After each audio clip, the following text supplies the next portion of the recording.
नमस्कार. दर शनिवारप्रमाणे आज आपण पुन्हा एकदा आलेलो आहोत इथे एकत्र. आणि अवनी आपल्यासोबत आहे. तर ती 11, 12, 13 असे तीन तीन श्लोक म्हणेल आणि मग त्याच्यानंतर मग आपण पुढे सुरू करू. तर अवनी म्हणा 11, 12, 13. येस. देवान् भावयतानेन ते देवा भावयन्तु वः परस्परं भावयन्तः श्रेयः परमवाप्स्यथ इष्टान् भोगान् हि वो देवा दास्यन्ते यज्ञभाविताः तैर्दत्तान् प्रदायैभ्यो यो भुङ्क्ते तेन एव सः यज्ञशिष्टाशिनः सन्तो मुच्यन्ते सर्वकिल्बिषैः भुञ्जते ते त्वघं पापा ये पचन्त्यात्मकारणात्. सुंदर. याच्यावर आपण जितकं चिंतन करू तितकं कमीच आहे असं मला वाटतं. तर ह्याच्याबद्दल जो एक प्रश्न होता की कोण कोणाचं रक्षण करतो, आपण देवांचं रक्षण करतो की देव आपलं रक्षण करतात, तर ह्याच्यावर आपण थोडंसं चिंतन करण्याचा प्रयत्न करू. आपल्या शरीरामध्ये इंद्रिय रूपी देवता आहेत. तर त्या इंद्रिय रूपी देवतांचं आपण रक्षण करायचं म्हणजे काय करायचं, की आपण त्यांच्याकडून जेवढं काम अपेक्षित आहे आणि जे काम अपेक्षित आहे तेवढंच काम करून घ्यायचं. इतर वेळी त्यांना आराम द्यायचे. आपण योगाचे जे 8 अंग आहेत त्या 8 अंगांपैकी पहिलं अंग काय आहे? यमसाधना. यमसाधना म्हणजे आपण काय करू नये, what things we should avoid, ही यमसाधना आहे ना. तर अहिंसा म्हणजे हिंसा करू नये, कुणालाही दुखेल बोचेल असं बोलू नये, करू नये आणि मनात देखील आणू नये. काया वाचा आणि मन या तिन्हींनी हिंसा करू नये, हा पहिला नियम, पहिला यम. पतंजली मुनी यम आणि नियम या दोनचं असं सांगतात की यम म्हणजे काय करू नये आणि नियम म्हणजे काय करावं. काय करू नये हे जरी समजलं आपल्याला तरी सुद्धा काय करावं हे पण तर माहिती आहे ना. तर यमसाधनेमध्ये पहिलं अहिंसा. दुसरं म्हणजे लोकांशी खोटं बोलू नये आणि स्वतःशी पण खोटं बोलू नये, त्याला म्हटलं सत्य. तिसरं म्हणजे चोरी करू नये. जी गोष्ट आपली नाही आहे किंवा ज्या गोष्टीसाठी आपण कष्ट नाही घेतलेत ती गोष्ट आपण नाही घेऊ, त्याला म्हणतात अस्तेय. स्तेय म्हणजे चोरी. स्तेय या शब्दापासूनच स्टील हा शब्द आला असावा असं मला वाटतं. अस्तेय. नंतर आहे ब्रह्मचर्य. ब्रह्मचर्य म्हणजे ब्रह्माच्या दिशेने वाटचाल. ब्रह्म म्हणजे जे अनंत आहे आणि जे सारखं वाढतंय, whatever is expanding, infinite and ever expanding असं आपण म्हणू, ऑल एनकम्पासिंग, ते ब्रह्म.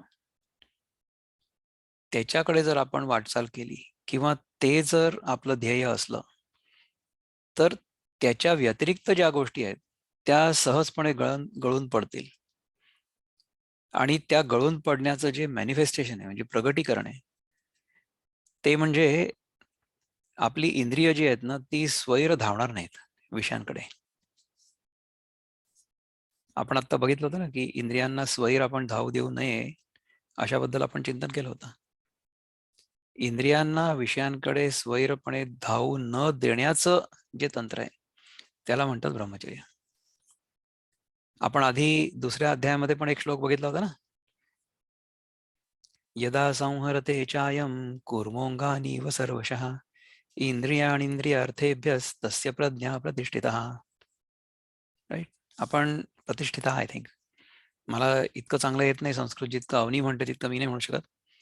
तर ज्या जागी आपल्याला इंद्रिय वापरण्याची आवश्यकता आहे त्या जागी तेवढ्यापुरती आपण इंद्रिय जर वापरली आणि बाकीच्या वेळेस जर आपण त्या इंद्रियांना आराम दिला तर ती त्या इंद्रिय देवतांची पूजा होईल. नाहीतर काय होईल की आपण त्या इंद्रियांना सारखं विषयांकडे घेऊन जाऊन आणि त्या विषयांचा भोग करू लागलो, तर त्याच्यामध्ये ती लवकर खराब होतील. So over use will make the instruments dull eventually, असं होईल. मग काय होईल की त्या इंद्रियांची जी क्षमता आहे किंवा जी सूक्ष्मता आहे ती बोथट होईल, त्यांची धार बोथट होईल. ते न करण्याला ब्रह्मचर्य म्हणतात. तर तशा प्रकारे समजा आपण आपली इंद्रिय आटोक्यात ठेवली आणि फक्त कामाच्या जागी वापरली, तर ती त्या इंद्रिय देवतांची पूजा होईल, असं मला वाटतं. ठीक आहे. आणि जेव्हा आपण अशा प्रकारे आपली इंद्रिय सक्षम, कार्यक्षम आणि अतिशय तीक्ष्ण आणि सूक्ष्म ठेवतो, तेव्हा ती इंद्रिय आपल्याला जगाचं, विषयांचं दर्शन किंवा जाणीव व्यवस्थित करून देतात. नंतर जेव्हा आपल्याला कळतं की इंद्रियांचा विषयांशी जेव्हा संयोग होतो, तेव्हा ज्या सुखाची अनुभूती होते आपल्याला आतमध्ये, ती केवळ क्षणिक असते. क्षणिक म्हणजे आहे आणि नंतर नाही, असं होतं ना. तर त्यांचं क्षणभंगुरत्व जर आपल्याला कळलं, मग काय होईल की आपण असले अनुभव जमा करण्याच्या भानगडीत पडणारच नाही. ह्याला म्हणतात अपरिग्रह. ब्रह्मचर्यानंतरचं जे शेवटचं तत्व आहे आपल्याला समजायचं, किंवा जो शेवटचा यम आहे, तो यम म्हणजे अपरिग्रह. अपरिग्रह म्हणजे अनावश्यक वस्तूंचा साठा न करणं. ब्राह्मणत्वाचं जे प्रतीक आहे ते अपरिग्रह आहे. ब्राह्मण मनुष्याला रोज सकाळी भिक्षुकी करणं आवश्यक आहे आणि अजिबात परिग्रह न करणं हे बंधनकारक आहे. खरा जो ब्राह्मण आहे त्याला. त्या अर्थाने ह्या जगामध्ये किती ब्राह्मण आहेत आता, मी नाही सांगू शकणार. आजच्या दृष्टीने ब्राह्मणत्वाची व्याख्या किंवा परिभाषा मी अशी करीन की आपल्याकडे वस्तू असल्या तरी सुद्धा त्या वस्तूंच्या बंधनात आपण जर नसलो, त्या वस्तूंमुळे आपल्याला सुरक्षा मिळते आहे अशा भ्रमात आपण नसलो, वस्तू असण्याला काही हरकत नाही आहे, परंतु त्या वस्तूंशी आपण आपला एक जो ममत्वाचा धागा जोडून ठेवतो, तो धागा चुकीचा आहे, तो धागा काल्पनिक आहे. आणि असे जितके काल्पनिक धागे आपण आपल्या मनामध्ये बनवून ठेवू, तेवढे धागे आपल्याला त्या जागी जकडून ठेवतील. हे जर आपल्याला कळलं, तर अपरिग्रह आपल्याला आपोआप करता येईल, सहज करता येईल. मला सांगा की आपल्याकडे ज्या वस्तू असतात, त्या वस्तू आपल्या आहेत असं आपण केवळ मानलेलं असतं. कितीही मौल्यवान वस्तू आपल्याकडे असली तरी देखील आपण जेव्हा रोज रात्री झोपतो, तेव्हा त्या सगळ्या वस्तूंचा त्याग होतो. वस्तूंचाच नाही, आपल्या शरीराचा आणि मनाचा देखील त्याग होतो. तो जर नाही झाला तर आपल्याला झोपच नाही लागणार. त्यामुळे परिग्रह किंवा स्वामित्व दोन्ही काल्पनिक आहेत. एखादी गोष्ट माझी आहे, ही माझ्या मनातली जी कल्पना आहे, ती कल्पनाच आहे, सत्य नाही आहे. आपण कशालाच धरून ठेवू नाही शकत. You cannot hold on to anything at all. Not even this body, not even your mind. You cannot hold on to it forever. ते मन जेव्हा आपण पूर्णपणे सोडून देतो, त्या मनापासून आपली सुटका होते. आपल्याला मनापासून सुटका हवी असते. म्हणून आपण रोज रात्री झोपतो किंवा आपण लिक्विड स्पिरिच्युअलिटी करतो. आपण आता जे करतोय ती सॉलिड स्पिरिच्युअलिटी आहे. आपल्याला जर कळलं की या विषयांशी संयोगामुळे आपल्याला जे सुख होतं ते क्षणिक आहे आणि ते खूप जास्त जमा करण्याची गरज नाही. जेवढे विषय आपल्याला आवश्यक आहे तेवढे आपण अवश्य आपल्याजवळ ठेवावेत. उपयोगी ज्या वस्तू असतील त्या वस्तू आपण आपल्याजवळ जरूर ठेवाव्या, काहीच हरकत नाही. परंतु त्या वस्तूंमध्ये गुंतू नये किंवा ती वस्तू माझी आहे अशी ममता त्या वस्तूंमध्ये नाही ठेवू. असं जर झालं तर परिग्रह होईल. तर अशा प्रकारे जर आपण आपली इंद्रिय वापरली, विषयांचा जेवढा उपयोग आवश्यक आहे तेवढा उपयोग करून बाकीच्या वेळेस त्यांना आराम दिला तर त्या इंद्रियांची पूजा आपण करतो आहोत. इंद्रियांच्या रूपाने ज्या देवता आपल्यामध्ये आहेत त्यांची आपण पूजा करतो आहोत आणि त्यांचं आपण रक्षण करतो आहोत असं होईल. दुसरं असं आहे की ह्या इंद्रियांमुळे किंवा ह्या इंद्रियरूपी देवतांमुळे माझं जीवन अतिशय सुखकारक आहे हे जर मला आतून कळलं तर मग त्या देवतांप्रती माझ्या मनामध्ये कृतज्ञतेचा भाव असेल. आणि आपण कुठलंही काम करण्यापूर्वी, कुठलंही काम होत असताना आणि काम झाल्यानंतर देखील त्या देवतांच्या ऋणामध्ये राहू. We will be thankful to these deities for allowing us to accomplish what we have been desiring to accomplish. आपल्या मनामध्ये ज्या कल्पना, जे संकल्प आहेत ते संकल्प तडीस नेण्यासाठी ज्या देवता आपल्याला मदत करतायत त्या देवतांप्रती आपल्या मनामध्ये कृतज्ञतेचा भाव असेल. अशा प्रकारे समजा आपण या देवतांसोबत राहिलो तर आपण त्यांचं रक्षण केल्यासारखं होईल आणि इन रिटर्न त्याच्या बदल्यात ते देखील आपलं रक्षण करतील. आपण धर्मो रक्षति रक्षितः ह्याच्याबद्दल पण थोडंसं चिंतन केलं होतं की आपण आपल्या धर्माचं जर रक्षण केलं म्हणजे स्वधर्माचं. स्वधर्म काय आहे? अपरिग्रह, ब्रह्मचर्य.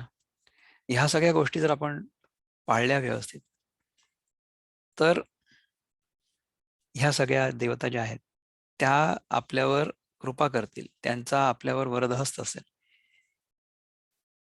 आणि त्यांच्यामुळे, त्यांच्या कृपेमुळे, त्यांच्या आशीर्वादामुळे आपलं जीवन अतिशय आनंददायक होईल, आनंदाने परिपूर्ण होईल. आनंदाशिवाय आपल्याला आपल्या जीवनामध्ये कुठलाच अनुभव नाही येणार. असं होईल, असं व्हायला पाहिजे. आणखी कोणाला काही याबद्दल बोलायचंय किंवा चिंतन करायचंय का?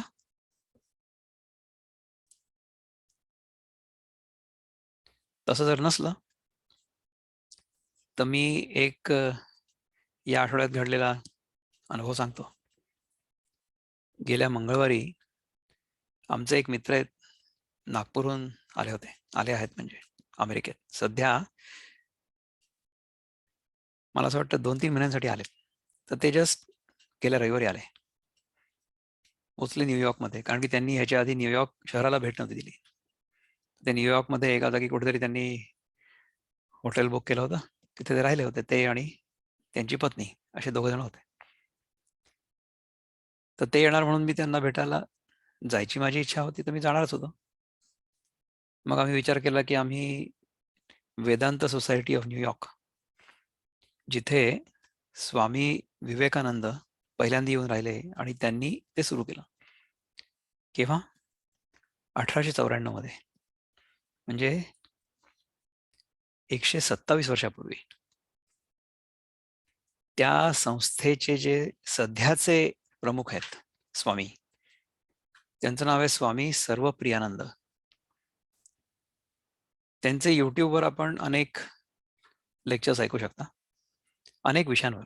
अतिशय विद्वान, अतिशय विद्वान. आणि जेवढे ते विद्वान आहेत तेवढेच ते अतिशय साधे, डाऊन टू अर्थ आहेत. तर त्यांच्या इथे रोज दुपारहून ते वेदांत सोसायटीच्या अगदीच जवळ हाफ ए ब्लॉक सेंट्रल पार्क आहे, तिथे फिरायला जातात स्वामीजी. आणि ते म्हणतात की माझ्यासोबत तुम्ही चला फिरायला, म्हणजे मग we can walk and talk, walk the talk. तर त्यांच्यासोबत सत्संग करण्याची संधी आम्हाला मिळाली. मी, माझे मित्र, यांचं नाव आहे निलांजन दा, आणि त्यांच्या पत्नी म्हणजे त्यांचं नाव आहे सुष्मिता देवी. तर आम्ही 3 जण आणि स्वामीजी असे 4 जण आम्ही फिरायला गेलो.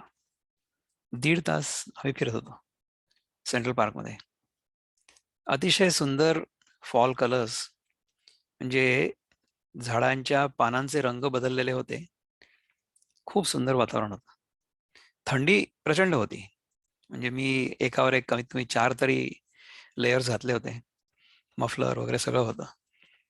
म्हणजे मला थोडी थंडी जरा जास्तच वाजते, कारण की शरीरामध्ये there is no fat. The fat will keep you warm.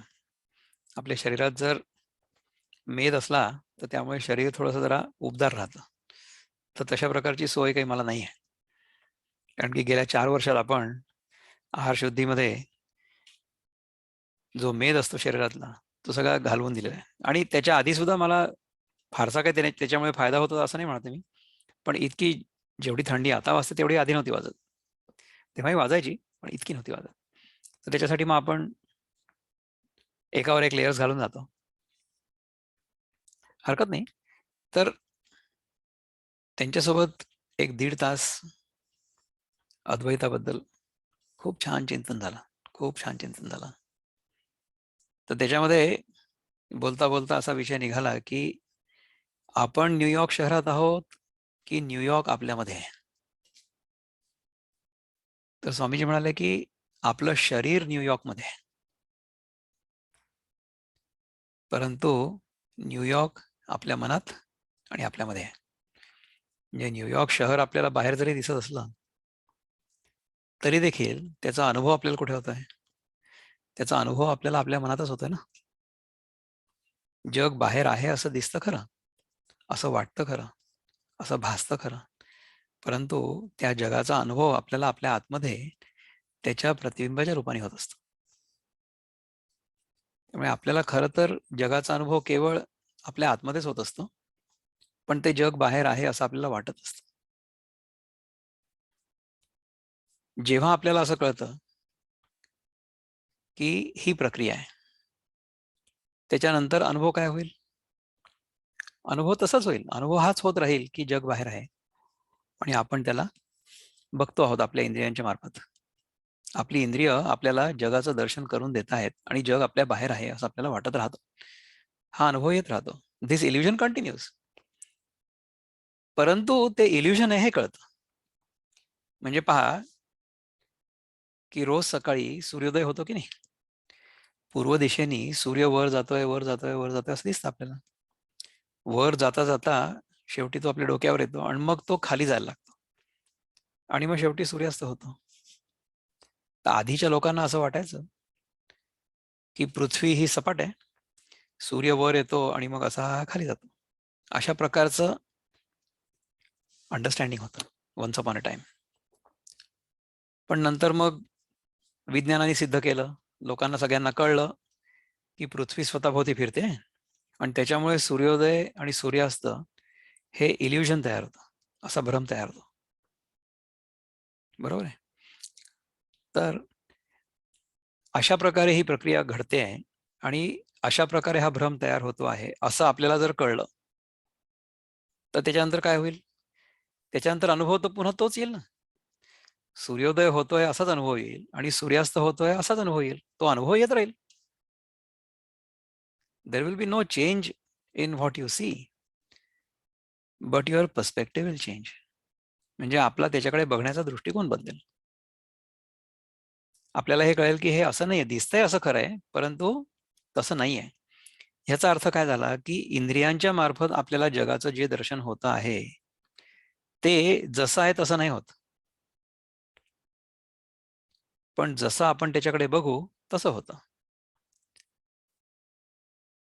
आरशामध्ये आपल्याला जेव्हा प्रतिबिंब दिसतं तेव्हा ते प्रतिबिंब खरं आहे असं जर आपल्याला वाटलं, म्हणजे एखादा जर पक्षी असला किंवा एखादा प्राणी असला, तर त्याला आरशामधलं त्याचं दिसणारं प्रतिबिंब हा दुसरा पक्षी किंवा दुसरा प्राणी आहे असं वाटतं आणि तो त्या प्रतिबिंबाशी संघर्ष करायला लागतो. अशा प्रकारे आपलंही होतं. हे जग हे आपल्या मनामध्ये जी संवेदना आपल्याला अनुभवायला येते आहे, त्या संवेदनेचं प्रतिबिंब आहे, असं जर आपल्याला कळलं, तर काय होईल की जग जसं आहे तसंच दिसेल ना. परंतु ते माझ्या मनामध्ये होणाऱ्या संवेदनेचं प्रतिबिंब आहे हे कळल्यामुळे त्या प्रतिबिंबाशी माझा संघर्ष नाही होणार. प्रतिबिंबाला प्रतिबिंब रूपाने समजणं हे खरं ज्ञान आहे. त्याच्यानंतर मग त्या प्रतिबिंबाची आपल्याला भीती वाटत नाही, त्याची आपल्याला आसक्ती होत नाही आणि त्याला आपण दुरुस्त करण्याचा प्रयत्न नाही करत. प्रतिबिंबाला जर दुरुस्त करायचं असेल तर काय करावं लागेल? जे बिंब आहे त्याला दुरुस्त करावं लागेल. आरशामध्ये पडणारं माझं जे प्रतिबिंब आहे ते चांगलं दिसावं असं जर मला वाटत असेल, तर आरशामधल्या प्रतिबिंबाला मी मेकअप नाही लावू शकत. शक्यच नाही, कारण की जी वस्तू नाहीच आहे तिला आपण कसं काय बदलणार आहे? बदलायचं कोणाला आहे? बदलायचं आपल्याला आहे. माझ्या चेहऱ्यावर जर मी मेकअप लावला तर आरशामधलं प्रतिबिंब आपोआप सुंदर दिसेल. जगामध्ये जो बदल आपल्याला अपेक्षित आहे, तो बदल जर आपण आपल्यामध्ये घडवून आणला, तर जगाचं जे दर्शन आहे ते सुधारल्याशिवाय राहणार नाही, याच्याबद्दल माझ्या मनामध्ये शंका नाही. म्हणजे आपण ह्याच्या आधी ऐकलेलं आहे ना, महात्मा गांधींनी असं हे वाक्य म्हटलं, असं म्हणतात, की be the change you want to see in the world. जगामध्ये जो बदल मला अपेक्षित आहे, तो बदल मी माझ्यामध्ये घडवून आणावा. असं जर मी केलं, तर जगामध्ये बदल घडलेला दिसेल ना आपल्याला आपोआप, कारण की जग तर माझ्या मनाचं प्रतिबिंब आहे. अशा प्रकारचा अनुभव प्रत्येकाला येऊ शकतो. आणि आपल्या मनामध्ये जे काही तरंग उठतात, तर पहा की पाणी जर अतिशय शांत असलं, तर त्याच्यामध्ये समजा प्रतिबिंब पडलेलं दिसलं, तर ते प्रतिबिंब अतिशय सुंदर दिसेल. परंतु त्या पाण्यामध्ये जर थोडीशी जरी हालचाल निर्माण झाली, तर काय होईल की ते प्रतिबिंब जे होतं त्याच्या आधी आपल्याला जे दिसत होते, ते प्रतिबिंब पण हलायला लागेल. बरोबर आहे? आपलं मन जर शांत नसलं, तर जगामध्ये आपल्याला अशांतीचंच दर्शन होईल. परंतु जर आपलं मन शांत असलं, तर जग जसं आहे तसं आपल्याला दिसेल आणि त्याचा आपण जसा आहे तसा स्वीकार देखील करू. आणि जर आपल्याला जगामध्ये शांती नांदावी असं वाटत असेल, तर पहिले आपल्या मनामध्ये, आपल्या चित्तामध्ये शांती पाहिजे. ते जर नसलं, तर मग जगामध्ये घडणाऱ्या घटनांचा आपल्या मनावर परिणाम होईलच. अर्जुनाची कथा तीच तर होती ना. अर्जुन वयाच्या 86व्या वर्षापर्यंत, तो जेव्हा 86 वर्षाचा होता तेव्हा हे महाभारताचं युद्ध घडलं. तोपर्यंत सारखा लढत होता आणि लढाया जिंकत होता. परंतु ज्या क्षणी त्याच्यासमोर त्याचे गुरु आणि त्याच्या वडिलांचे काका उभे राहिले, तेव्हा त्याचं अवसान कळालं. त्याचे पाय लटपट व्हायला लागले आणि त्यांनी कृष्णाला सांगितलं की मी आता नाही करत. म्हणजे काय झालं की मनामध्ये एक विक्षेप तयार झाला. आत्ता ह्या क्षणी मी ह्या युद्धाच्या मैदानावर उभा असताना मी कोणाचा तरी शिष्य आहे किंवा कोणाच्या तरी भावाचा नातू आहे, भावाचा मुलगा आहे, भावाचा नातूस भावाचा मुलगा किंवा पुतण्याचा मुलगा आहे. हे कारण भीष्म म्हणजे त्याच्या वडिलांचे काका होते ना. म्हणजे काय झालं की मी असं समजलो की मी ह्यांचा शिष्य म्हणजे द्रोणाचार्यांचा शिष्य आणि हे जे भीष्माचार्य आहे त्यांच्या भावाचा नातू. त्यांच्या पुतण्याचा मुलगा.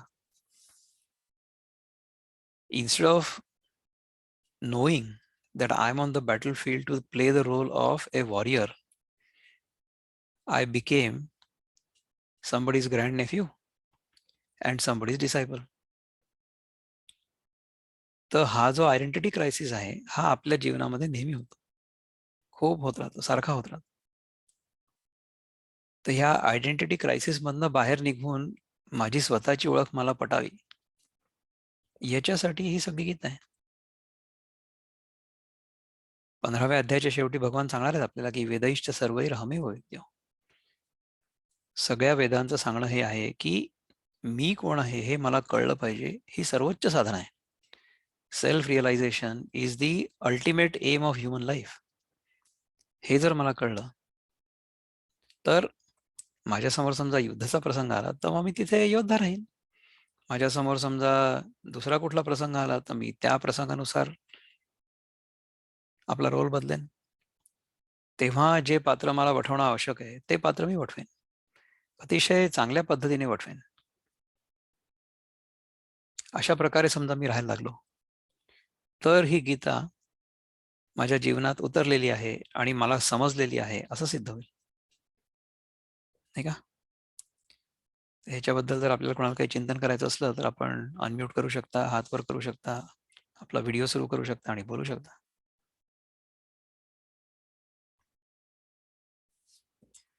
आणि जर नसेल तर मग ह्याच्या पलीकडचा श्लोक आपण घेणार आहे.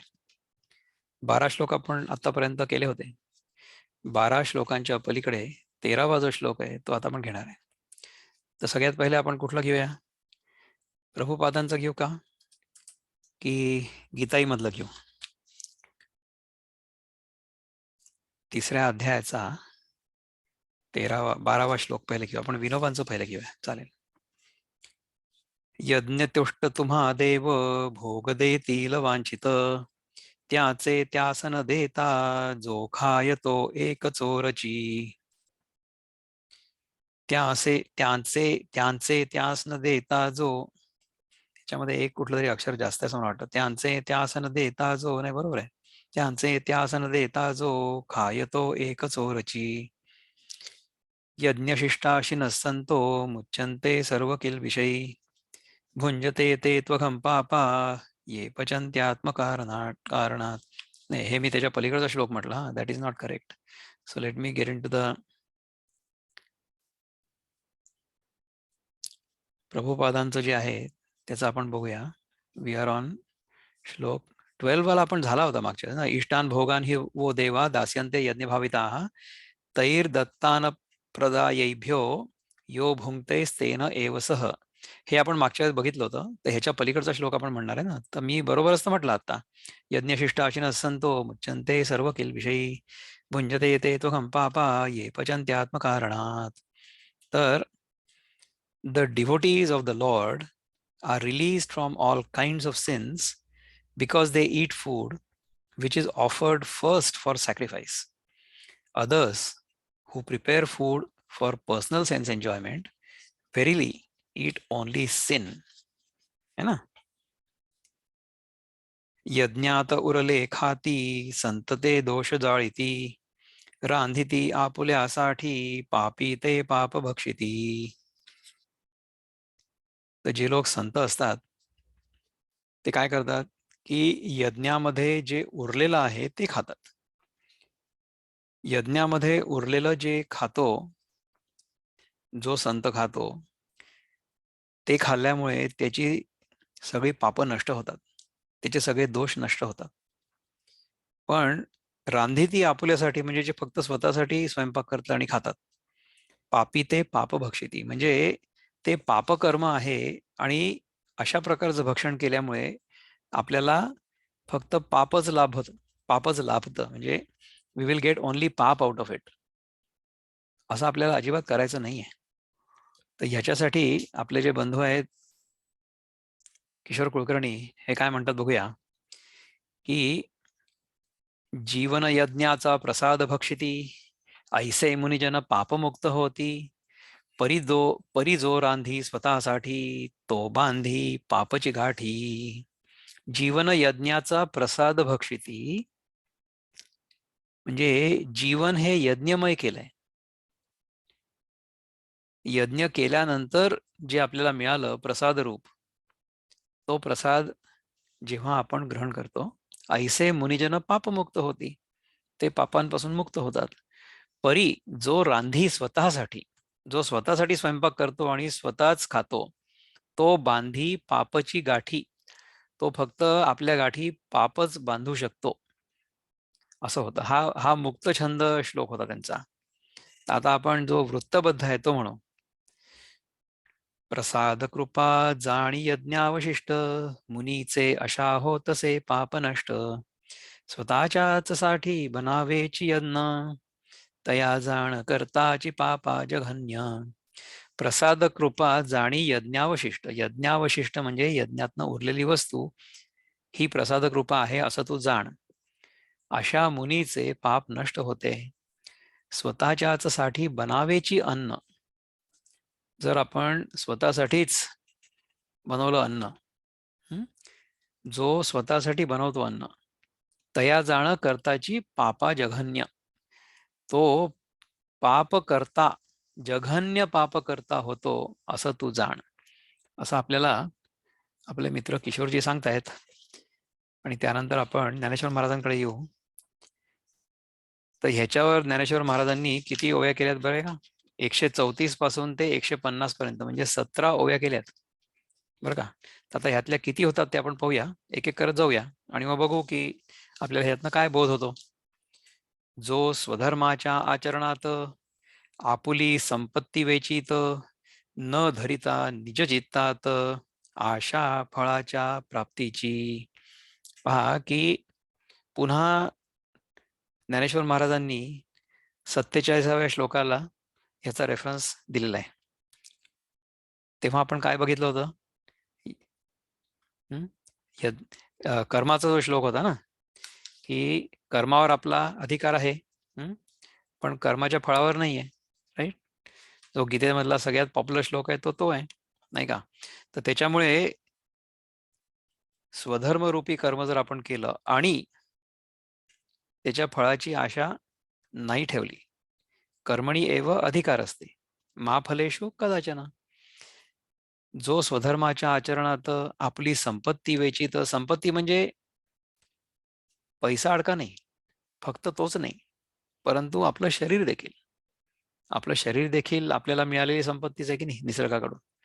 तर ती जर आपण वापरली स्वधर्म रूप यज्ञामध्ये आहुती म्हणून, न धरिता निज चित्तात आशा फळाच्या प्राप्तीची, आपल्या चित्तामध्ये फळाच्या प्राप्तीची आशा न धरता जर आपण यज्ञरूपी स्वधर्मरूपी कर्म केलं, तर काय होईल. वडिलांचा ठेवी मान, आप्तेष्टांना देई धन, देव अग्नी वा ब्राह्मण यांची पूजा भावे करी. तर हे धर्मामध्ये जे सांगितलेलं ना, ते ज्ञानेश्वर महाराज पुन्हा एकदा आपल्याला सांगतायत की धर्मामध्ये अशाच प्रकारचं असतं की आपण आपल्या आईवडिलांची सेवा करावी, ब्राह्मणांची पूजा करावी, आप्तेष्टांना मदत करावी जेव्हा शक्य असेल तेव्हा, आणि ब्राह्मणांची आणि अग्नी आणि देवाची पूजा करावी, असं गृहस्थासाठी आपल्या धर्मामध्ये सांगितलेलं आहे. इतरांना उद्देशून श्राद्ध पक्ष करी पूर्ण, ऐसे विहित कर्माचरण हाच यज्ञ नित्य करी. आता बघा की तेव्हा ज्ञानेश्वर महाराजांच्या वेळेस ज्या प्रकारची कर्म होत होती, त्या प्रकारच्या कर्माची त्यांनी उदाहरणं दिलेली. आता आजच्या काळाप्रमाणे आपण ह्याचा बोध कसा घेऊ, how will we understand in today's age, की आपण जे काही काम करतो आहोत, म्हणजे आपल्यापैकी कोणी शिक्षक असतील, आपल्यापैकी कोणी प्रोफेशनल्स असतील, आपल्यापैकी कोणी वकील असतील, आपल्यापैकी कोणी आणखीन कोणी असतील, तर जे काही काम आपण करतो आहोत, ते काम आपण सेवाभावाने करणं. अर्थात आपल्याला त्या कामाचा मोबदला मिळतोय ह्याच्याबद्दल काही वाद नाही. म्हणजे आपण असं नाही म्हणत की कर्मण्यवाधिकार असे महाफलेषु कदाचित, याचा अर्थ असा नाही की आपण काम करावं, नोकरी करावी आणि पगारच घेऊ नये, असं नाही म्हणत आहेत. जे आपण काम करू त्याचा मोबदला आपल्याला अवश्य मिळेल, परंतु त्या कामामुळे कोणाची किती सेवा होते आहे आणि तिच्यामध्ये जर आपण आपलं लक्ष घातलं किंवा त्याच्याकडे लक्ष केंद्रित केलं, तर जे कर्म होईल ते स्वधर्म रूप, सेवा रूप आणि चित्तशुद्धीला कारक असं असेल.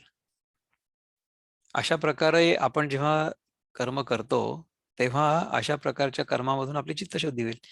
अशा प्रकारे जर आपण कर्म केलीत सगळी, तर ही सगळी विहित कर्म असतील आणि स्वधर्म रूप असतील. ईश्वर जो यज्ञपुरुष, यज्ञ समर्पी हा तयास, आणि मग जे अवशेष उरते सहज यज्ञातले. जेव्हा आपण जे काही कर्म करतो ते समाजाच्या प्रती अर्पण करून करतो, तर ह्याच्यामध्ये आपण काय विचार केला की समाज पुरुष जो आहे तो ईश्वर आहे. आपण मागे एकदा बघितलं होतं की आपल्या जन्म जन्मामुळेच आपण आपल्या आईवडिलांचे ऋणी असतो, कारण की आपल्या आईवडिलांनी आपल्याला शरीर दिलं. त्यामुळे आपण आईवडिलांची सेवा करणं हे आपलं कर्तव्य झालं, कारण की त्यांच्या ऋणात आहोत ना आपण. दुसरं म्हणजे आपण समाजाचं ऋण देणं लागतो, कारण की समाजामुळे आपल्याला सस्टेनन्स आपण जे म्हणतो ते मिळतं. मी उदाहरण दिलं होतं, माझा हा जो शर्ट आहे त्याचा, की शर्ट माझ्यापर्यंत कसा आला. कुठल्या तरी शेतकऱ्यांनी कापूस उगवला, त्यांनी तो त्याचं जे काय करायचं असेल ते केलं, कापणी वगैरे. नंतर मग कुठल्या तरी एका गिरणीमध्ये जाऊन त्याचं सूत झालं असेल तयार, मग त्या सुतापासून कापड तयार झालं, मग त्या कापडापासून कोणीतरी शिवून हा शर्ट तयार केला, आणि मग शेवटी मी दुकानात जाऊन तो विकत आणला. म्हणजे तो शेतकरी, त्यानंतर त्या गिरणीमधला कामगार, त्यानंतर तो शिंपी, त्याच्यानंतर ते सगळं इथून तिथपर्यंत ट्रान्सपोर्ट करणारा जो माणूस आहे तो, आणि नंतर माझा इथलं दुकानदार, ज्यांनी तो माल त्याच्या दुकानात ठेवला. ह्या सगळ्यांचा मी ऋणी आहे, कारण की हे जर सगळे आपलं काम करत नसते तर माझ्यापर्यंत ही वस्तू पोहोचलीच नसती. त्यामुळे आपलं ऋण आहे आपल्या आई वडिलांच्या प्रती, नंतर समाजाच्या प्रती, आणि तिसरं निसर्गाच्या प्रती. निसर्ग जर अनुकूल नसेल तर तो कापूस तयारच नाही होणार. तर ह्या तिन्ही लोकांच्या ऋणामध्ये आपण आहोत, आणि ही सगळी ईश्वराचीच रूप आहेत. तर जेव्हा आपण आपली कर्म ह्या तिघांना समर्पित भावाने करत नाही, तोपर्यंत आपण यज्ञ नाही करत. आपली सगळी कामं जर आपण अशा प्रकारे सेवाभावाने केली तर तो यज्ञ होईल ईश्वराप्रती. आणि तो यज्ञ पुरुष किंवा यज्ञ म्हणजेच ईश्वर असं समजायचं. मग त्याच्यामध्ये आपली जी आहुती आपण देतो आहोत ती आपली सेवा, ह्या यज्ञ पुरुषाच्या पायाशी. यज्ञ समर्पी हा तया असं, आणि मग जे अवशेष म्हणजे त्याच्यातनं मग आपल्याला जे मिळेल, म्हणजे जो मोबदला मिळेल तो यज्ञशिष्टाशीन आहे, यज्ञशिष्ट आहे असं आपण समजू, आणि जे सहज उरेल ते आपण ग्रहण करू. ते संतोषे घेऊन करी कुटुंबाचे पोषण, तरी ते भोगही नाशन, करीती सर्व पातकांचे. अशा प्रकारे यज्ञातनं मिळालेलं जे प्रसादरूपी आपल्याला वस्तू आहे, जी कुठली वस्तू आहे ती वस्तू आपण जर ग्रहण केली विथ ग्रॅटिट्यूड, त्याचं जर सेवन आपण केलं, तर करीती सर्व नाशन पातकांचे, म्हणजे त्याच्यानी सगळी आपली पातकं जी असतात, पापं जी असतात ती नाश पावतात. यज्ञ करोनी जे उरते तो सेवन करी त्या ते, म्हणून सहजतया ते टाकून पळती पातके. या दोन्ही ओव्यांमध्ये एक्झॅक्टली तेच सांगितलंय, परंतु वेगळ्या शब्दांमध्ये सांगितलंय. पुन्हा एकदा पहा या दोन्ही ओव्या. ते संतोषे घेऊन करी कुटुंबाचे पोषण, तरी ते भोगही नाशन, करीती सर्व पातकांचे. हे 138वी ओवी आहे. आणि 139वी ओवी कशी आहे?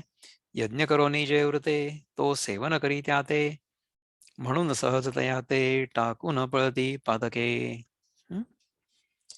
ऐसे मिळता अमृत, हा, जैसे जैसे मिळता अमृत, मोठे रोगही पळतात, किंवा ब्रह्मनिष्ठा प्रद शोकमोह ना गांजिती.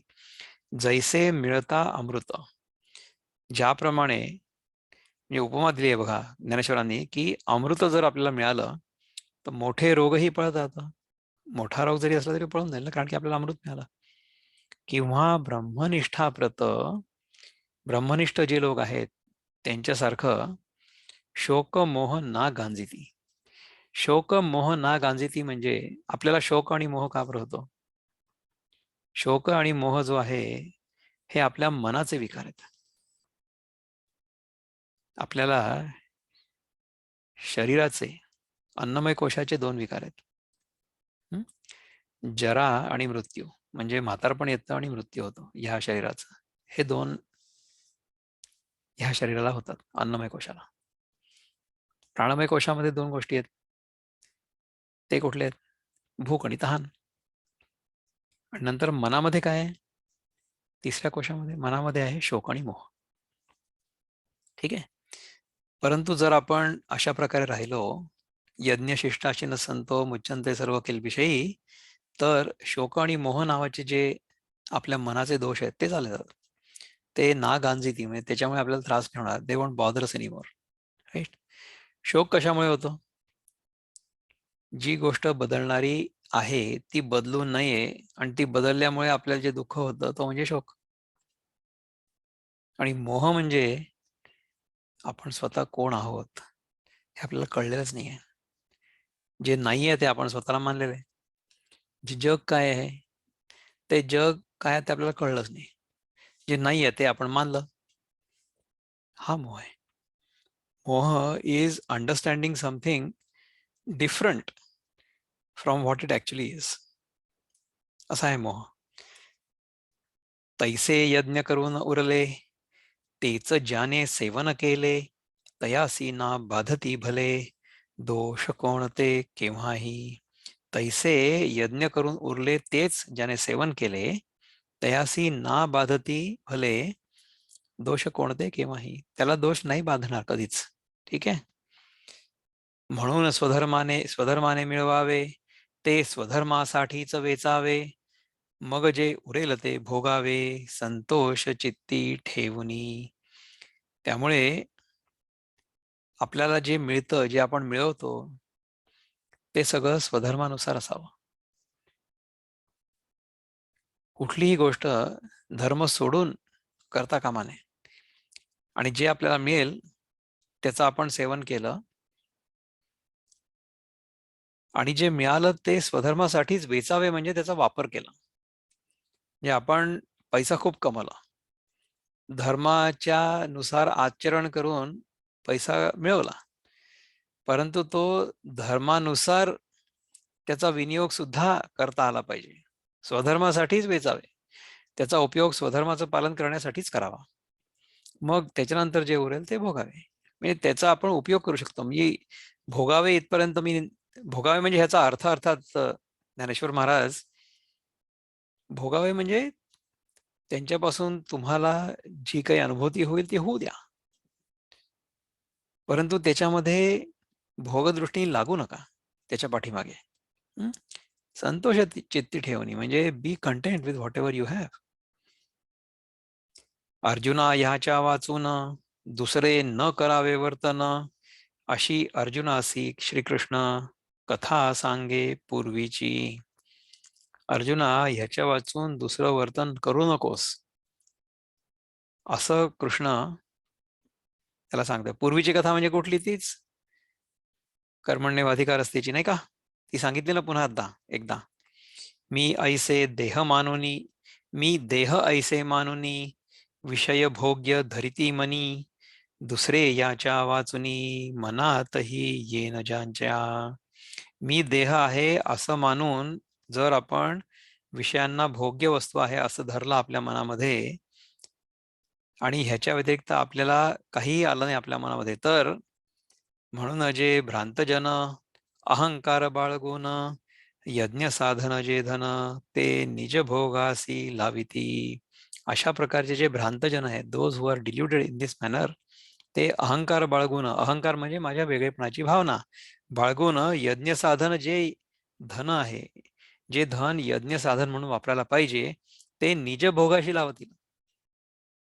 ते यज्ञामध्ये आहुती देण्यासाठी न वापरता निज भोगासी म्हणजे आपल्या स्वतःच्या एन्जॉयमेंटसाठी, प्लेजरसाठी वापरतील. अशा प्रकारे भ्रांतजन वागतील, असं ज्ञानेश्वर महाराज म्हणतात. जे जे इंद्रियांना रुचते तेवढे सारे जमविती ते, ऐसे सेविती पातकाते, भोग मिशाने ते पापी. जे जे इंद्रियांना रुचते, जे आपल्या इंद्रियांना आवडतं तेवढं सारं जमविती ते, तेवढं सगळं ते जमवतात. ऐसे सेविती पातकाते म्हणजे अशा प्रकारे जर आपण विषयांचं सेवन केलं तर ते पाप होईल, पातक होईल. भोगमिशाने ते पापी म्हणजे भोगाचं आमिष असतं अशा लोकांना, आपल्यालाही असतं. आपणच आपलीच कथा सांगतात ज्ञानेश्वर महाराज. ते पापी आहेत. वस्तुतः सारी संपत्ती यज्ञ साधन मानावीती, करून स्वधर्म यज्ञाप्रती ईश्वरासी समर्पावी. वस्तुतः सारी संपत्ती आपल्याला जे काही उपलब्ध आहे आपल्या जीवनामध्ये ते यज्ञ साधन आहे असं मानावं. आपल्या जेवणाचा श्लोक आपण म्हणतो की नाही, वदनी कवळ घेता नाम घ्या श्रीहरीचे, सहज हवन होते नाम घेता पुकाचे, जीवन करी जीवित्वा अन्न हे पूर्ण ब्रह्म, उदरभरण नोहे जाणीजे यज्ञ कर्म. उदरभरण नोहे जाणीजे यज्ञ कर्म म्हणजे अगदी साधी जी क्रिया आहे रोजची आपली जीवनातली, ज्याच्यामध्ये आपण जेवण करतो, दिवसातनं कमीत कमी 2 वेळा तर करतोच, नाही का? आपल्यापैकी अनेक लोक असे आहेत की जे जास्त पण करतात. पण ते यज्ञकर्म आहे, ते भोगकर्म नाही आहे. जर आपण भोगाचा आमिष मनामध्ये असला आपल्या आणि त्याचा भोग केला तर काय होईल? ऐसे सेविती पातकाते भोगामिशाने ते पापी, आपण पापी हो. आणि वस्तुतः सारी संपत्ती यज्ञ साधन जर नाही मानली आणि स्वधर्म यज्ञाप्रती जर ती नाही वापरली तर काय होईल? मग आपल्याला पाप लागेल. ती आपण ईश्वराशी समर्पावी. ते सोडून हे मूर्खजन स्वतःसाठी वेचिती धन, नाना प्रकारे संपादन करीती भोग्य वस्तूंचे. जर आपण या वस्तूंच्या भोगामध्ये आपलं सुख आहे असं मानलं तर आपण मग त्या विषयांचा संग्रह करू, आहे की नाही? नाना प्रकारे संपादन करू, करीती भोग्य वस्तूंचे. यज्ञ सिद्धीस गेल्यावर संतुष्ट होता ईश्वर, जे उरे ते खरोखर अन्न सामान्य मानू नये. यज्ञ सिद्धीस गेल्यावर ईश्वर जेव्हा संतुष्ट होतो तेव्हा जे उरेल त्या जागी ते खरोखरीच अन्न असामान्य होतं, त्याला सामान्य मानू नये असं म्हणतात ज्ञानेश्वर महाराज. ते न म्हणावे साधारण, ते ब्रह्मस्वरूप स्वरूप असे जाण, कारण विश्वाचे जीवन त्याने होते सुखावह. ते तू साधारण आहे असं म्हणू नकोस, ते ब्रह्मस्वरूप आहे असं जाण. अन्न हे पूर्ण ब्रह्म सांगितलं की नाही? कारण विश्वाचे जीवन त्याने होते सुखावह. सगळ्या विश्वाचं जीवन त्याच्यामुळे सुखावह होतं. तर अशा प्रकारे जर तू राहिलास तर चांगलं होईल असं श्रीकृष्ण अर्जुनाला सांगतायत की यज्ञशिष्टाशिन संतो मुच्यंते सर्व किल्बिषही, भुंजते ते त्वगम पापा ये भजन्ते आत्मकारणात. हा माझा खूप आवडता श्लोक आहे आणि ह्याच्यावर ज्ञानेश्वर महाराजांनी आपल्या कृपेसाठी म्हणजे आपल्यावर त्यांनी कृपा केली की 17 श्लोक 17 ओव्या लिहिल्या. तर इथे मी आता थांबतो आणि आपण जर आपल्याला ह्याच्याबद्दल काही चिंतन करायचं असेल तर हात वर करू शकता किंवा अनम्यूट करून बोलू शकता. मी बोलू का? म्हणजे बोला समीरजी. भुंजते ते त्वगम पापाये पचंती आत्मकारणात. इतर लोक जे आपल्या स्वतःच्या इंद्रिय भोगाकरिता भोजन बनवितात ते खरोखर केवळ पापच भक्षण करतात. इतर लोक जे स्वतःसाठी किंवा इंद्रिय तृप्तीसाठी अन्न शिजवतात ते केवळ चोरच आहेत असे नाही, तर ते सर्व प्रकारचे पापच भक्षण करणारे आहेत. जर एखादी व्यक्ती चोर आणि पापी असेल तर ती कशीही सुखी असू शकेल हे केवळ अशक्य आहे. म्हणून सर्व दृष्टिकोनातून जर सुखी व्हायचे, ते मराठीमधलं हे आहे भागवत म्हणून ते मराठीमध्ये. जरूर सांग ना, मला चांगलं वाटतं ऐकून. गो हेड. जर सुखी व्हायचे असेल तर लोकांना पूर्णपणे कृष्ण भावना भावित संकीर्तन यज्ञ करण्यास शिकवणे अत्यावश्यक आहे. नाहीतर जगामध्ये शांती किंवा समाधान आणणे शक्यच नाही. तर हे इंद्रिय भोगाकरिता केवळ पापच भक्षण करतात याचा अर्थ काय? कारण का पापी लोक जे भक्षण करतात ते चांगल्या लोकांचं लुटून भक्षण करतात. तर मग ते पाप भक्षण करतात याचा नक्की अर्थ काय आहे? पापभक्षण करता याचा नक्की अर्थ हा आहे की गरजेपेक्षा जास्त वस्तूंचं आपण भक्षण केलं किंवा भोग घेतला. शरीर रक्षणापुरतं जर आपण अन्न भक्षण केलं तर, आणि ते देखील अन्न आपल्या टेबलवर किंवा आपल्या प्लेटमध्ये येण्यापूर्वी आपण काय केलं? अन्न आपल्या प्लेटमध्ये येण्यापूर्वी आपण काय केलं? म्हणजे आपण पैसा जमा केला, राईट? आणि मग हा. पैशामुळे आपण ते अन्न जमा केलं. तर तो पैसा आपण कसा मिळवला? तो पैसा जर आपण स्वधर्माचरण करून, स्वधर्मरूपी कर्म करून, ते कर्म समाज पुरुषाच्या चरणी अर्पण करून आणि त्यातनं जो मोबदला मिळाला तो संतोषाने जर ग्रहण केला, प्रसाद रूपाने ग्रहण केला, तर ते कर्म आणि that whole process will become यज्ञशिष्टाशी न संतो. परंतु जर मी त्या अन्नामुळे मला जे सुख मिळतंय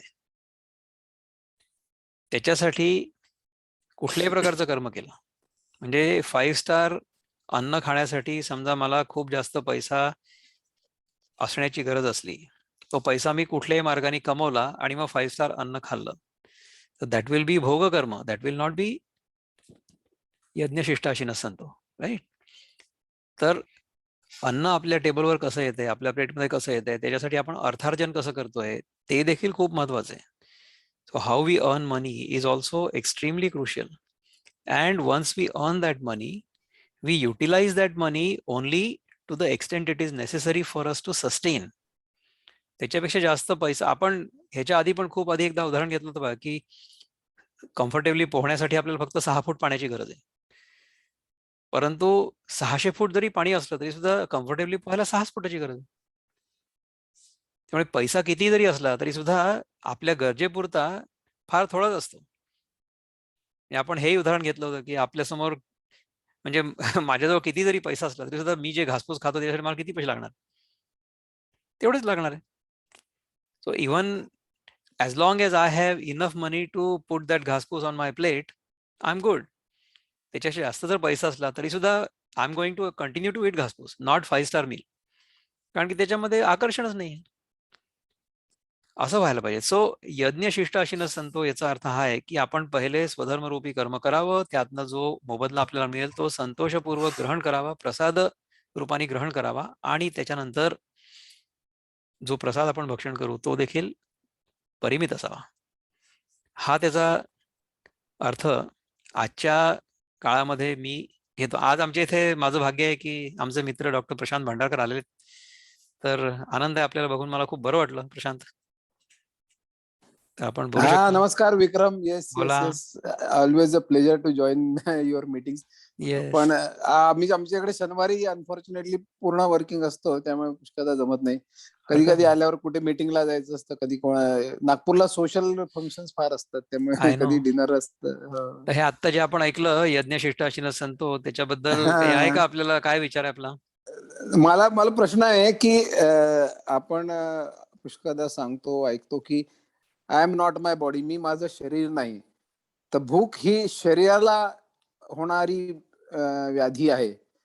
तर मग मला भूक किंवा त्याच्याशी केलेलं कृत्य यांनी माझ्यावर, आता मी म्हणजे तो कोण, तोही एक वेगळा भाग झाला, तर माझ्या कुठल्या मीवर वाईट किंवा चांगला परिणाम होईल खाण्यातून, जेव्हा मी माझं शरीरच नाही.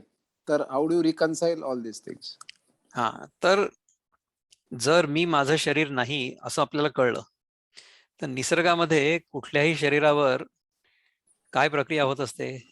तू विचार कर की मनुष्य सोडून समजा आपण इतर कुठले जर प्राणी घेतले, कुठलाही प्राणी त्याच्या गरजेपेक्षा जास्त वस्तू भक्षण करत नाही. No animal will overeat. प्राण्यांचं जाऊ द्या, आपली छोटी मुलं जी असतात ना, म्हणजे you must have notice, you are a doctor, जे लहान मूल असतं, लहान बाळ असतं, ते गरजेपेक्षा जास्त वस्तू खात नाही कधीच. तर शरीर रक्षणापुरतं किंवा भुकेचं सेन्सेशन जाण्यासाठी जे अन्न खाण्याची गरज आहे तेवढं अन्न खाणं हा निसर्गाचा नियम आहे. त्याच्या पलीकडे जर आपण केलं then it becomes indulgence. आणि that indulgence is what is not to be done. तर तशा प्रकारे आपण जर राहिलो तर चांगलं होईल. आणि दुसरं कसं की मी हे शरीर नाही असं जरी कळलं तरी सुद्धा ह्या शरीरामधूनच तर आपण जगाचा अनुभव घेतोय ना.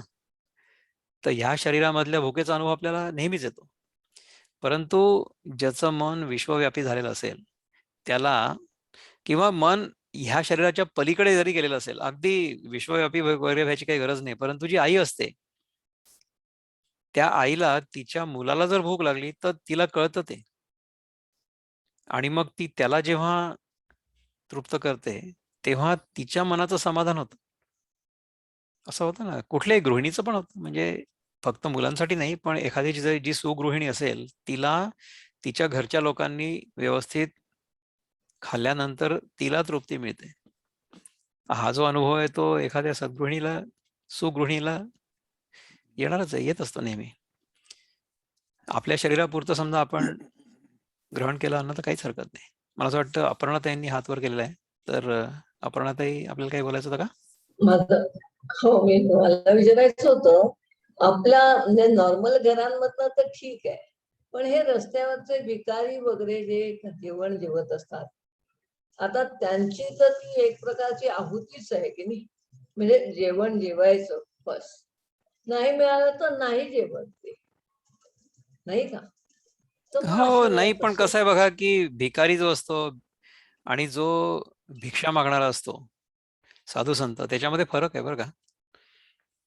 तर जर आपलं लक्ष त्या अन्नामधून आपल्याला जो आनंद मिळतोय किंवा भोग होतोय त्याचा, आणि जे सुख मिळतंय त्याच्यावर असला तर वेगळा अनुभव येईल. परंतु ते अन्न हे माझ्या शरीर रक्षणापुरतं आहे आणि तेवढं मला ग्रहण करणं आवश्यक आहे, ते देखील मी व्यवस्थित कर्म केल्यानंतर, स्वधर्मरूपी कर्म केल्यानंतर जे मला त्यातनं उत्पन्न होईल त्याच्यातून अन्न मी विकत आणून समजा ते केलं, आणि जर त्याचं ग्रहण केलं किती आपल्या गरजेपुरतं, भोगासाठी म्हणून नाही, शरीर रक्षणापुरतं, तेवढं जर केलं तर ते माझ्यासाठी चांगलं असेल असं सांगण्याचा प्रयत्न करतायत भगवान आता इथे. हाच होता का तुमचा प्रश्न की दुसरं काही तुम्हाला अपेक्षित होता? मला असं वाटतं दीपक आपण हात वर केलेला आहे. थँक्यू. ठीक आहे. Next Sunday I won't be able to attend the class. We are going next to Saturday, visit no north problem. East. हरकत नाही, ओके, हरकत नाही, आपण पुढच्या वेळेस भेटू. Thank you sir. No problem. Deepak काय म्हटलं? मी एक विचार आला होता की तुम्ही आपल्या जीवनाचे 3 स्थिती सांगितल्या, की बॉडीचे 2 विकार सांगितले, मग प्राणाचे 2 विकार सांगितले कदाचित, आणि तिसरं मनाचे 2 विकार सांगितले. तर त्याच्यामध्ये एक डिझायर सांगितला मला वाटतं, आणि दुसरा तुम्ही रिमोर्स सांगितला की काय? नाही नाही, शोक आणि मोह. शोक म्हणजे शोक म्हणजे ग्रीफ. ग्रीफ म्हणण्यापेक्षा एखादी गोष्ट मी करायला हवी होती परंतु मी नाही करू शकलो, अशा प्रकारचा शोक होतो ना आपला. अरे मी हे असं करायला पाहिजे होतं परंतु मी ते नाही केलं, म्हणजे some sadness because of omissions. आणि मोह म्हणजे आय एम डिल्युडेड की I don't know who I am. हा मोह. हे 2 Omissions म्हणजे मनाच्या हा गोष्टी आहेत. शोक, पण हा नाही शोक हा तो मोह आहे. नाहीये मोह जो म्हणजे आय डोंट नो कोणी हु आय एम.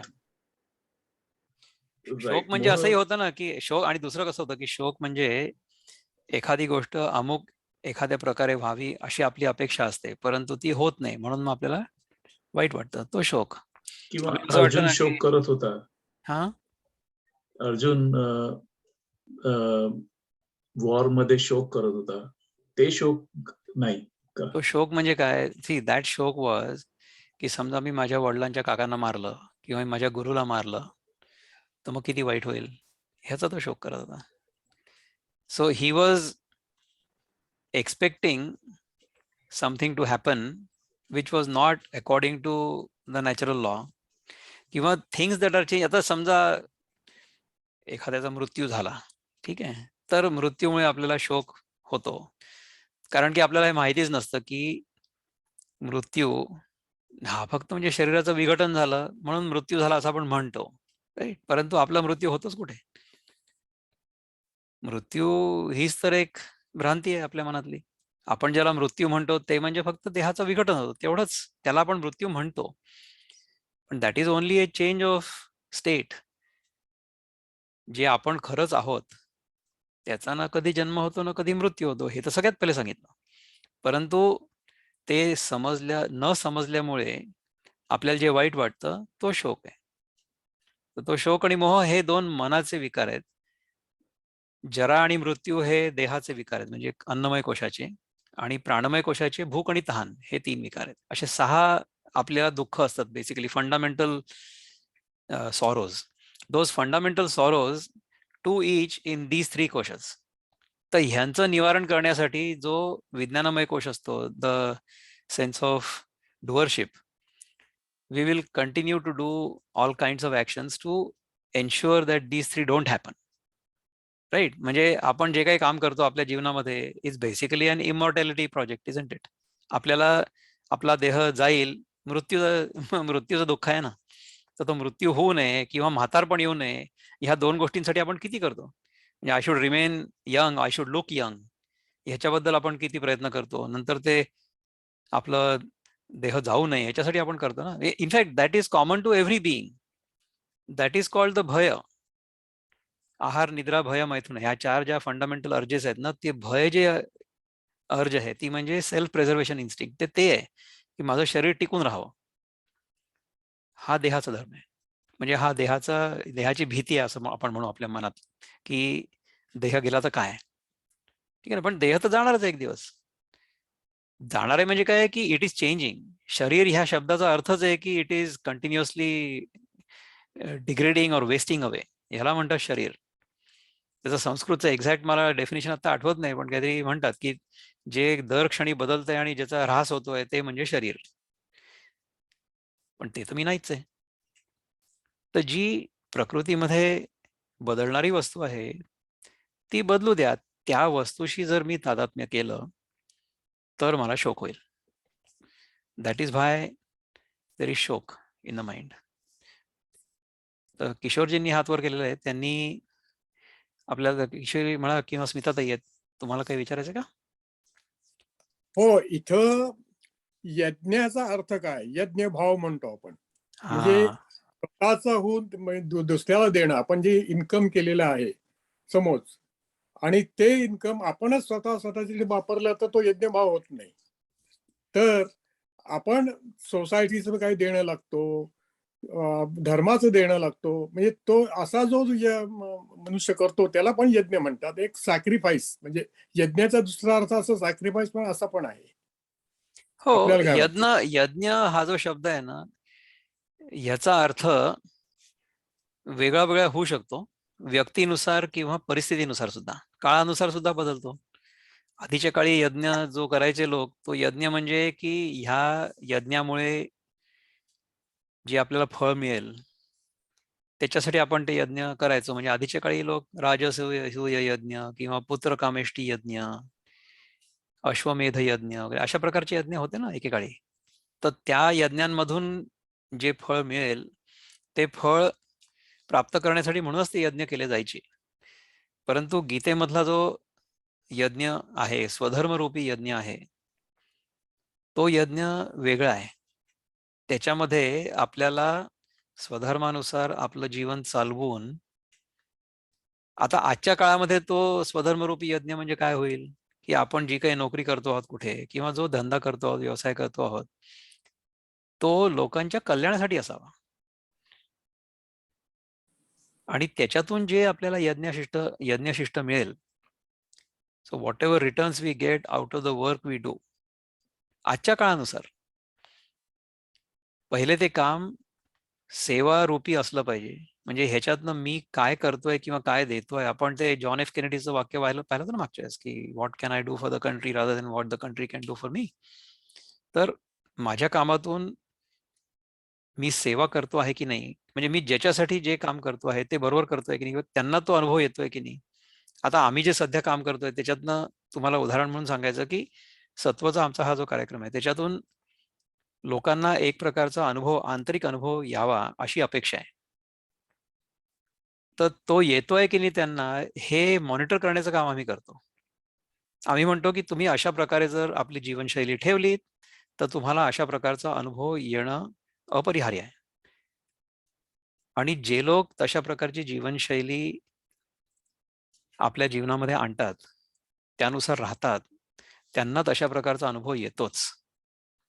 आणि आपलं वजन कमी होणं किंवा आपले डिसीजेस रिव्हर्स होणं, आपले रोग चालले जाणं, these are very minor side benefits. म्हणजे ह्या गोष्टी अतिशय छोट्या छोट्या आहेत, परंतु आतून आपल्याला एक प्रकारच्या समाधानाची किंवा संतोषाची जी अनुभूती होते, ती अनुभूती प्रत्येकाला स्वतःला घ्यायची असते. ती अशी क्वांटिफाय नाही करता येणार. म्हणजे खूपदा असं होतं की लोक येतात कार्यक्रमामध्ये आणि ते हे सगळे नियम आम्ही जे त्यांना सांगतो ते सगळं पाळतात आणि मग त्यांना अशा इतक्या सुंदर अनुभवाची आतून अनुभूती होते, इतकं खूप छान वाटतं. तर ते वर्णन करून पण सांगता येत नाही आणि त्याचं मूल्य तर आपण करू शकत नाही, म्हणजे मूल्यमापन नाही करू शकत. म्हणजे आम्ही काम करण्यासाठी म्हणून अजिबातच विनामूल्य करू नये म्हणून आम्ही त्याच्यासाठी एक अतिशय छोटंसं मूल्य आकारतो. म्हणजे मग काय होतं की ते करण्यासाठी लोक कटिबद्ध असतात की हा आपण थोडेसे पैसे दिलेत ना, मग आपण तो पैसा वसूल झाला पाहिजे की नाही कमीत कमी, म्हणून ते लोक करतात. तर अशा प्रकारे आम्ही फक्त त्यांना टूल्स देतो की तुम्ही हे करून पहा. म्हणजे प्रत्येक व्यक्तीला आणि वेगळे टूल्स असतात. तर तशा प्रकारचं जर काम आपण व्यवस्थित केलं आणि त्यांना जर तो अनुभव आला तर ही आमची सेवा आहे. आणि त्यातून आम्हाला पैसा किती मिळतो ह्याच्यावर जर लक्ष असलं ना तर मग ती सेवा बरोबर नाही होणार. So it's just a different attitude. म्हणजे तुम्ही जे करत असाल ते करा ना. तुमची जी म्हणजे आता अर्थात आपण सेवानिवृत्त आहात, परंतु जेव्हा आपण नोकरी करत होतो तर त्या नोकरीमध्ये आपलं काय कर्तव्य आहे? म्हणजे we have a job description, right? So our focus should be on fulfilling the requirements of that job description. That is all we should be doing. त्याच्यानंतर जो पगार मिळेल, पगार चांगला मिळेलच. कमी पण मिळेल, समजा एखाद्या वेळेस आपलं अपेक्षेनुसार पगार नाही मिळाला, कमी मिळाला, प्रमोशन नाही झालं, बोनस नाही मिळाला, ठीक आहे. देवाच्या मनात तशी इच्छा होती, यावर्षी नाही मिळाला, नाही मिळणार बोनस अशी अशी इच्छा असेल. पुष्कळ वेळा ह्याच्या आधी जेव्हा आपल्याला गरजेपेक्षा जास्त मिळाला किंवा एखाद्या वेळेस जास्त बोनस मिळाला, तेव्हा आपण असं म्हटलं का की अरे तेव्हा मला इतकं जास्त कसं काय मिळालं यावेळेस? तेव्हा तर आपण नाही करत कंप्लेंट. कमी मिळालं तर का करतो? असं होतं. तर त्याप्रमाणे जर आपण आपलं सगळं जीवन, आपल्या जीवनातली प्रत्येक गोष्ट सेवाभावाने केली आणि त्यातून जर आपल्याला काही मिळालं परत, ते आपण संतोषपूर्वक प्रसाद रूपाने ग्रहण केलं आणि त्यातलं सुद्धा जेवढी गरज आहे तेवढंच वापरलं, तर हा श्लोक सिद्ध झाला असं होईल. तर अशा प्रकारे सगळ्यांचं जीवन सिद्ध व्हावं, समृद्ध व्हावं, सुखी व्हावं, आनंददायक व्हावं अशी प्रार्थना करून मी आत्तापुरतं थांबतो. पुढच्या शनिवारी आपण पुन्हा भेटू. नमस्कार.